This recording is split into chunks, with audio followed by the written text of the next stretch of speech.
Mais uma vez saúdo a todos e tomo a liberdade de começar esse momento de reflexão com a pergunta: você se considera uma pessoa religiosa? E ainda, o que significa ser uma pessoa religiosa? No conceito popular, uma pessoa religiosa é uma pessoa que vive de acordo com as regras, com as leis determinadas por uma certa religião. E isso é assim no cristianismo, no budismo, no islamismo, e seja lá qual for a ordem ou a manifestação religiosa. Aquele que é cumpridor das regras e dos princípios é considerado alguém religioso. E isso está presente na vida humana. O ser humano, ele tem essa busca pelo sagrado. Ele tem esta ansiedade de encontrar algo onde ele possa se firmar. E para ele isso pode ser qualquer coisa, onde ele se sente bem, ali ele se firma e ali ele se tranquiliza. Eu diria até que alguém pode elaborar sua própria religião. Pode pegar alguns conceitos, e isso é muito comum. Alguém pega conceitos do cristianismo e também de outras religiões e faz a sua própria. E ali ele se fundamenta, ele se segura.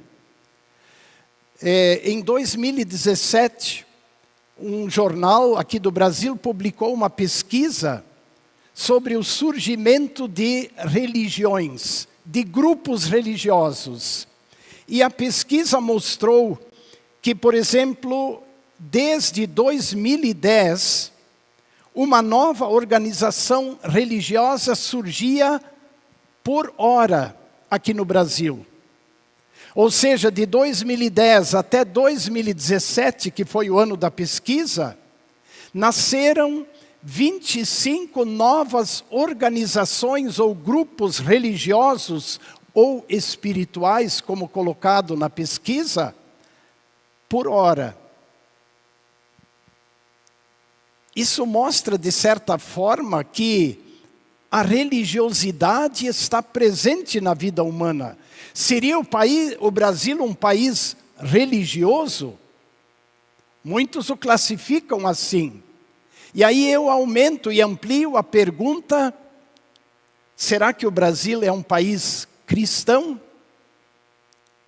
Pensa comigo, qual é o valor de ser religioso? Qual é o valor de guardar leis, regras, cerimônias e ordenações estabelecidas pelas mais diferentes igrejas? Digo que sem Jesus não adianta ser religioso. Só Jesus é que religa o ser humano a Deus o Pai. Então, sem Jesus, ser religioso não nos garante nada. Porque há um só Deus e um só mediador entre Deus e os homens, Jesus Cristo, homem, que deu a si mesmo por resgate, em resgate por todos. Religiosidade não nos garante nada. O que nos garante algo é o mediador que se ofereceu como resgate, como pagamento, para trazer de volta o ser humano para Deus. Mas por falar em religiosidade, eu diria que ninguém era mais religioso do que os líderes religiosos do povo de Israel. Me refiro aos sacerdotes, aos escribas, aos fariseus e aos anciãos. Eles eram extremamente religiosos no cumprimento de leis e de regras. Eles tinham a revelação de Deus, eles tinham os mandamentos de Deus, mas eles criaram todo um conjunto de leis, de cerimônias e de exigências que eles colocavam sobre as pessoas. O próprio Senhor Jesus os acusou dizendo: vocês atam fardos pesados, difíceis de carregar, e os colocam sobre o ombro das pessoas. E vocês mesmos nem com o dedo querem mexer nestes pesos, nestas exigências religiosas. Foi então que o Senhor Jesus, na presença dos líderes religiosos e do povo, contou a parábola antes lida, a parábola dos lavradores maus. Vamos relembrá-la? Certo homem plantou uma vinha, um parreiral de uvas, e arrendou esta vinha para alguns lavradores, e se ausentou. No tempo dos frutos, ele enviou um servo, enviou outro, enviou um terceiro, mas estes servos foram expulsos, espancados, desprezados e despedidos de mãos vazias. Foi então que o dono da vinha decidiu: vou mandar meu filho, porque a este respeitarão. Vamos ver se o respeitam. Quando chegou o filho, eles disseram consigo mesmos: ele é o herdeiro, vamos matá-lo e a vinha será nossa. Nós seremos os donos da vinha. Nós seremos os donos. A parábola é de fácil compreensão. Deus é o dono da vinha. A vinha é o povo de Israel. Israel representa a vinha. Isso vem desde o Antigo Testamento. Os profetas já falaram nisso. Os arrendatários, aqueles para os quais a vinha foi entregue para ser cuidada, eram exatamente os líderes religiosos de Israel. Os líderes de uma maneira geral. Os servos enviados, profetas. E o filho, bom, é o próprio Senhor Jesus.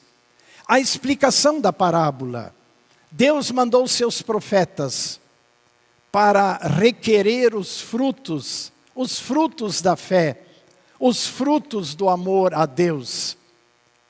Estes foram despedidos vazios. Deus mandou o seu próprio filho, o herdeiro. Vamos matá-lo. Nós somos os donos, aí nós seremos os donos da vinha. O que passa pela cabeça dos líderes religiosos de Israel? Rejeitando o filho, eles rejeitam o que vem de Deus. É como se eles dissessem: nós somos autossuficientes, nós temos a nossa doutrina, nós temos a nossa religião, nós não precisamos do Messias, já temos a nossa religião. Eles já tinham estabelecido seu esquema religioso, suas leis, cerimônias e exigências. Jesus estava atrapalhando aquela vida religiosa ritualista normal deles. Jesus era um empecilho, um atrapalho. O Senhor Jesus, em outro momento, já tinha falado disso, de que os líderes religiosos, na verdade, desprezaram o ensino do Senhor e estabeleceram seu próprio esquema. Vamos ouvir e ver uma palavra do Senhor Jesus que vai ser projetada. Isso está em Marcos capítulo 7, quando Jesus fala com os líderes e os acusa, mas ao mesmo tempo os chama a mudarem de vida. O Senhor Jesus diz: em vão vocês me adoram, ensinando doutrinas que são preceitos humanos. Porque no modelo religioso deles, eles incluíram suas próprias determinações, seus preceitos. E Jesus diz: em vão me adoram. Outra palavra de Jesus, logo no verso seguinte: rejeitando o mandamento de Deus, vocês guardam a tradição humana. E outra frase bem parecida: vocês sempre encontram uma maneira de rejeitar o mandamento de Deus e guardarem a própria tradição. Bom, é a acusação do Senhor Jesus aos líderes de Israel. Mas eu pergunto para vocês, não é exatamente isso que a gente observa em nossos dias? Como o mandamento, a lei do Senhor e o seu próprio amor é rejeitado e os ensinos religiosos recheados com conceitos humanos. Vivemos um tempo em que o ser humano diz, olha, eu creio naquilo que eu gosto de crer. Eu aceito aquilo que eu gosto, o que eu não gosto eu não aceito, não me submeto. Vejam, a religião recheada com a religiosidade humana. E o Senhor Jesus chama bem a atenção, em vão me adoram. Né? O ser humano gosta de definir aquilo em que ele vai crer, aquilo em que ele se fundamenta. Pois é nesse contexto que então Jesus chega ao ponto e diz, cuidado. A pedra, exatamente aquela que os construtores rejeitaram, esta tornou-se a pedra principal, a pedra angular que sustenta a construção. Sem a pedra angular, uma construção não se sustenta. Na nossa linguagem de hoje, sem um bom fundamento, a construção não se sustenta. Sem Jesus, nenhuma religiosidade sobrevive.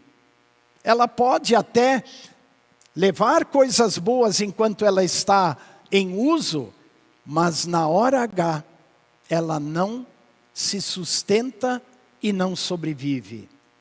Se nós analisarmos as religiões humanas, que nós vemos pelo mundo todo, as grandes e as pequenas religiões, nós vamos encontrar nelas ensinamentos muito bons e importantes para o convívio humano, ensinamentos que fazem bem para as pessoas, que ajudam o ser humano na sua religiosidade. Porém, se elas não têm Jesus, elas não têm o fundamento, não têm a pedra angular, e elas não se sustentam. As palavras do Senhor Jesus mostram que a religião não é somente para nós nos sentirmos bem. A religião determina o nosso destino eterno. Hoje se olha muito isso, aqui eu me sinto bem, nesse ensinamento me sinto bem, aquilo eu gosto, me faz bem, me é prazeroso. Religião não é para isso. Religião define o nosso destino eterno. E aí precisamos do mediador. Nós não subsistimos por conta diante de Deus, mesmo sendo muito religiosos em nossas práticas. Ou Jesus é a nossa pedra de salvação, ou Jesus cairá sobre nós e nos condenará. Muita gente se tranquiliza dizendo, é bom ter uma religião. Não é bom ter uma religião, não é bom ser religioso. É preciso conhecer Jesus e confiar nele. Isso é determinante. A religiosidade humana não é determinante. O que Jesus fez, isso é determinante. E isso nos garante e nos encaminha, nos leva a Deus para a vida eterna. Pois bem, eu falei muito nos líderes religiosos do povo de Israel. Eu quero terminar falando de um deles. Os principais do povo de Israel eram os reis, os governantes, os sacerdotes, os escribas, os fariseus, os anciãos, são os mencionados na Escritura. E grande parte dos debates de Jesus foram com esses líderes. Porque eles que foram colocados como cuidadores da vinha, se aproveitavam da vinha e estabeleciam seus próprios conceitos religiosos. Mas a vida de um deles mudou drasticamente. O nome dele era Saulo. ele era um fariseu. E, como fariseu, ele era extremamente zeloso para que todas as regras religiosas fossem rigorosamente cumpridas. E aí, quando começou a aparecer a Igreja de Cristo, seguidores de Jesus, conhecidos como aqueles que eram do caminho, Saulo não tem dúvida. Isso precisa ser abafado, esses seguidores de Jesus precisam ser presos. E ele recebe a autorização das autoridades e vai de lugar prender cristãos. E isso foi assim até aquele dia em que ele foi para a Síria, para a cidade de Damasco. E de repente uma forte luz o cegou. E ele ouviu a voz que lhe chamava: Saulo, Saulo, por que você me persegue? E a partir desse momento, tudo mudou. A vida desse homem mudou. O que era importante antes para ele deixou de ser importante. Sua vida mudou. E ele falou disso. Vamos colocar lá na tela. Podem relembrar. Filipenses 3, 7 a 10. Agora, o apóstolo de Jesus, Paulo, escreve, aquele que teve sua vida transformada por Jesus. O que para mim era lucro, isso considerei como perda por causa de Cristo. Na verdade, considero tudo como perda por causa da sublimidade do conhecimento de Cristo Jesus, meu Senhor. Por causa dele perdi todas as coisas, e as considero como lixo para ganhar a Cristo e ser achado nele. E agora, prestem atenção na palavra: não tendo justiça própria que procede da lei. Antes ele se apegava na sua justiça própria, cumprindo a lei. E ele diz: não é desse jeito que eu sou justo diante de Deus.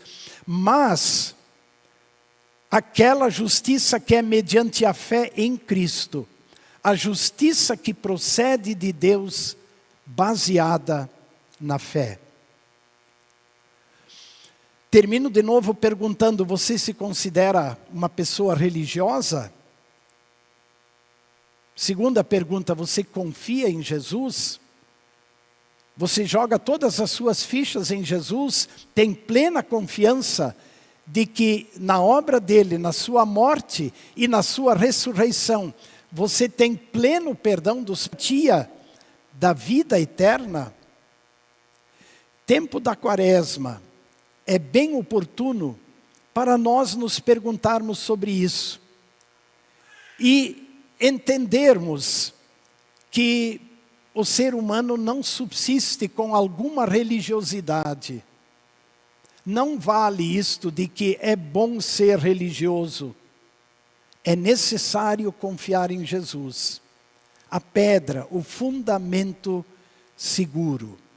As religiões vêm e vão. Assim como surgem muitas diariamente, muitas também morrem e desaparecem. Mas Jesus permanecerá eternamente. E com Ele, todos os que nele confiam. Que Deus nos fortaleça a fé e a esperança. E é claro que aí então vivamos uma vida religiosa guiada e orientada pelos mandamentos de Deus e pelo amor de Deus. E que isso se mostre no nosso dia a dia, no relacionamento com Deus e com as pessoas. Que a graça do Senhor Jesus, o amor de Deus o Pai e a comunhão do Espírito Santo estejam com todos. Amém. Cantemos.